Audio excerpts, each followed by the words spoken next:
Baik, hadis yang ke-212. Baik, hadis yang ke-213.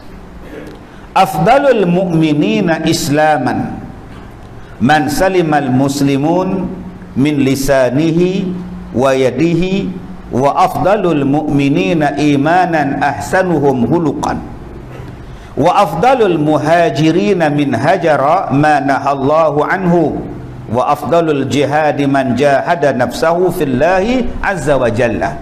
Rawahu At-Tabrani an Ibni Umar. Baik, Nabi SAW menyebut afdalul mu'minin, orang yang sebaik-baik segala orang yang beriman, islaman, daripada segi Islamnya. Siapa dia?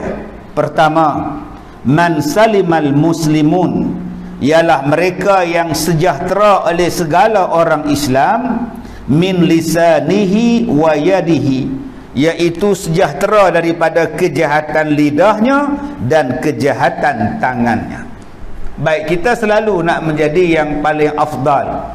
Afdal ni tuan-tuan yang paling baik, yang paling utama, yang paling bagus. Siapa yang paling baik, yang paling afdal, yang paling bagus? Nabi sebut yang pertama orang Islam yang mulut dia, yang tangan dia selamat daripada kejahatan tangan dia dan mulut dia kepada orang lain. Nombor satu Nabi sebut lisanihi, mulut dia. Nombor dua Nabi sebut tangan dia, mulut dia, lidah dia dan tangan dia tidak menjahatkan orang lain. Orang lain rasa selamat daripada kejahatan lidah dan kejahatan tangan dia. Ini adalah orang yang paling afdal, kata Nabi SAW. Okey, tuan-tuan, kita carilah orang yang paling afdal di sisi Allah.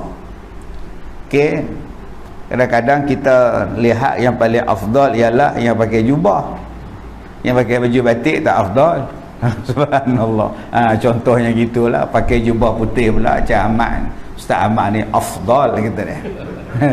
Mai pakai baju batik macam ni, mai mana ni? Balik mesyuarat agung apa kan? Kita lihat kan afdal tak afdal orang daripada sudut itu. Nabi sebut afdal seseorang dia bukan daripada sudut berpakaian. Pakaian ni kita boleh pilih, tuan. Kita boleh pakai, nak main masjid pakai baju Melayu, main bola pakai jersey bola, kita boleh pakai. Tapi baik di masjid, baik di padang bola, lidah kita tak boleh kawal. Sebab tu nak tengok baik tak baik orang, tengok lidah dia dulu. Walaupun dalam masjid, kalau dia mengumpat, dia tak baik. Kalau dia memfitnah, dia tak baik. Kita menilai daripada sudut. Yang pertama kita nilai pada pakaian. Pakai t-shirt, pakai seluar jean, oh ni tak bagus. Tapi mulut dia baik. Ngumpat tidak, mengata ke orang tidak, memfitnah tidak, mengadu domba tidak, semayang tidak, itu tak baiklah tuan. Semuanya tidak belakang. Bukan makna semua tidak tu baik. Kita diletakkan manusia yang paling afdal, yang jaga lidah dia. Ini belum apa-apa, kita belum buka mulut. Bila jumpa dia, dia dah mula cerita pasal orang itu, dia cerita orang sana, dia cerita orang itu. Orang ni tak afdal. Kita kata tak apa lah Mat, kalau kau nak ngumpat, aku balik dulu lah. Kena cakap macam itu. Masalahnya Ustaz kan dia terasa pula, lantak dia terasa. Daripada kita duduk dengar sekali. Tapi saya tak ngumpat Ustaz, saya dengar aja. Itu namanya adik-beradik. Tak, adik-beradik sepupu nama dia. Bila kita dengar dia ngumpat, dosanya sama dengan dia. Baik ngumpat sekali, puas hati. Ni tak, kita tak ngumpat diam. Saya tak ngata Ustaz dia mengata. Engkau ada sekali, ada, dengar sampai habis lah. Engkau sekali. Jaga lidah tuan-tuan. Lidah ni, orang lumpuh pun jahat. Dia kena stroke, duduk di rumah dah 2 tahun, terlantar atas katil. Bukannya dia pergi mana pun, duduk atas katil lah, lumpuh. Tak berjalan mana dah, pergi ziarah dia. Kita tanya dia, apa khabar tu Haji? Bodoh je soalan. Dah aku lumpuh kau tanya lagi. Nampak? Awal-awal dia jawab bodoh dah tuan-tuan. Tak padan dengan lumpuh. Saja aku tanya kau dah sihat. Masjid dia orang tu dah start kuliah ke? Dah start dah 2 minggu dah, PKP dah boleh dah buat kuliah maghrib. Oh ya, patut memekak aja, aku nak tidur pun tak boleh. Nampak tak tuan-tuan? Memekak dia kata. Padahal lumpuh tu. Nampaklah Nabi sebut min lisanihi.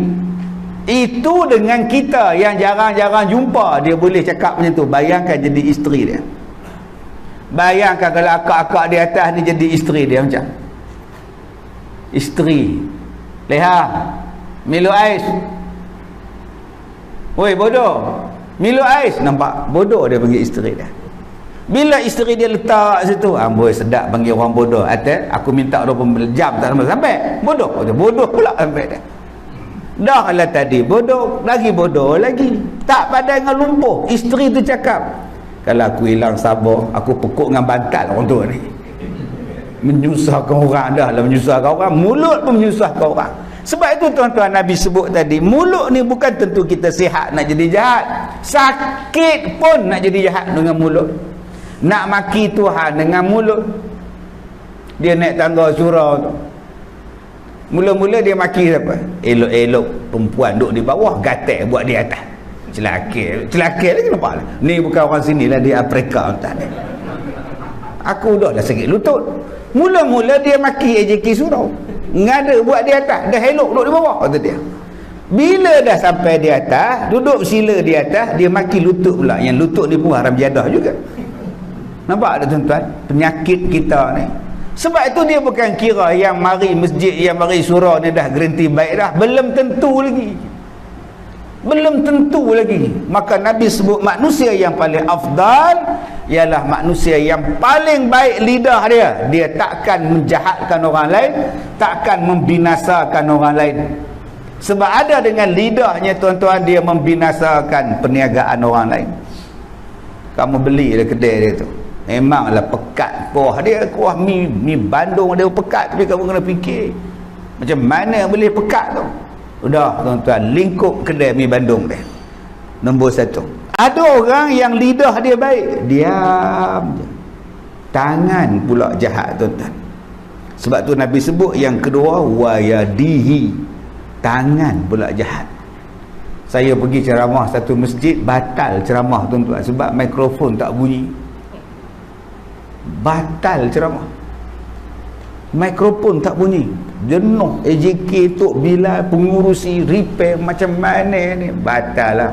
Macam mana nak cakap, saya bukan boleh mekak jerit kuat-kuat tu haji, batal balik. Plan B tak ada. Besok dia orang telefon saya, jawatan kuasa telefon, dia kata ustaz, speaker di atas tu orang potong wayar. 4 di atas tu potong wayar. Itu satu kes. Satu kes lagi tuan-tuan, Bilal sama Bilal bergaduh. Dua-dua nak azan, dia tak bagi Bilal tu azan, dia kunci bilik Tok Bilal. Tak boleh azan. Mikrofon semua dalam tu, PA system semua dalam tu. Tuan-tuan nak buat apa tuan? Buat je dia kunci bilik ni. Geril pula. Pergi ke rumah dia, tanya isteri, mana tu Haji? Entahlah, kata ke masjid, kata dia. Masjid apa tak ada. Tuan-tuan, punyalah rajin nak azan sampai dia kunci pintu untuk azan punya bilik. Lah tak boleh buat kuliah maghrib sebab mikrofon tak ada, azan maghrib pun tak ada, apa pun tak ada. Ni Nabi sebut jahat. Tu jahat jenis nak baik buat, nak semayang. Jahat jenis nak azan. Ni jahat yang mulut diam tapi tangan jahat. Ni nama dia apa? Ni nama dia. Nampak? Dia komen macam-macam, dia kutuk macam-macam dalam Facebook, dalam YouTube, dalam komen. Yang ni yang paling jahat sekarang. Mulut dia mana ada cakap apa, tapi fake account. Nama pula macam-macam. Nama macam-macam. Kalau ada bunga, kalau nama orang Jepun, dia buh Jepun. Kalau nama orang Rusia, ada buh Rusia. Buh gambar macam-macam, tulisan macam-macam, menyakitkan hati orang. Maka ini kata Nabi, orang ni tidak afdal sebagai seorang Muslim.